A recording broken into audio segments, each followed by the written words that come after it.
Chris, Mitch Marner says he would welcome an extension, a long-term extension with the Leafs. Would that be beneficial to the player and the team at this point? Depends what the contract looks like, what the number looks like. I mean, all that would have to be worked through. And it looms to me as the biggest decision that Brad Treliving is facing with the Leafs. And, of course, there's a lot to work through entering this offseason. But if they're extending Mitch Marner, is he getting the same contract William Nylander just signed? That was an $11.5 million 8-year extension. Can the Leafs possibly think that they can win with, giving him a slight raise in that case?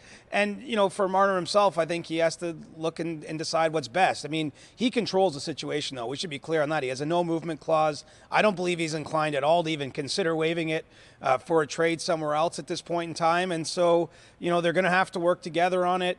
But, there'll be a lot of discussion if we get to here in training camp in September and there isn't an extension done. It worked for William Nylander this year. He did play exceptionally well before getting his deal done, but not every player is the same. And I think it could be a big distraction for the Leafs and for Mitch Marner if he doesn't get an extension done this summer. Marner taking a lot of heat. So is Coach Sheldon Keefe. A tough spot for him today, not knowing what the future holds. What do you make of how he handled that?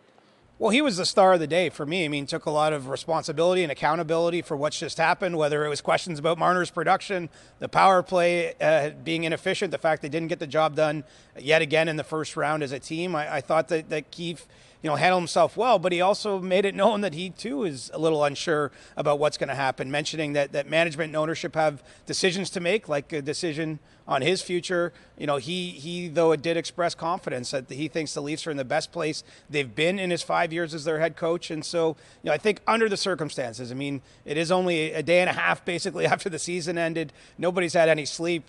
Nobody's processed everything fully. I thought that he came across as very clear and confident as he steps forward into what is still an uncertain offseason for himself personally. Usually on locker cleanout day, we hear from the GM, we hear from the president. That's not the case this year. Why are the Leafs handling it this way?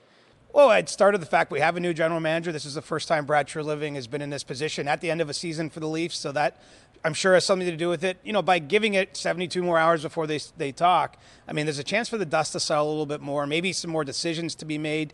I've seen and been part of some locker cleanouts over the years where, maybe we're asking about the head coach and the GM doesn't have an answer yet. I remember years ago, Kyle Dubas had that one summer with Mike Babcock saying that they had to go through a process. I mean, as recently as this year, Ron Francis did the same. The Seattle general manager with Dave Haxtell ultimately ended up firing Haxtell a couple weeks later. And so sometimes the questions that we're going to want answered, those answers aren't readily available so soon after a series. But, what it does is it guarantees we've got a few more days here of focus on the Leafs, on their big decisions. And really, we don't have any sense of where they're going with those decisions until we hear Brad Treliving's talk. And I would expect Brendan Shanahan would be there as well on Thursday. Yeah, we will be there as well. We haven't heard from President Brendan Shanahan since the day he hired Treliving as general manager.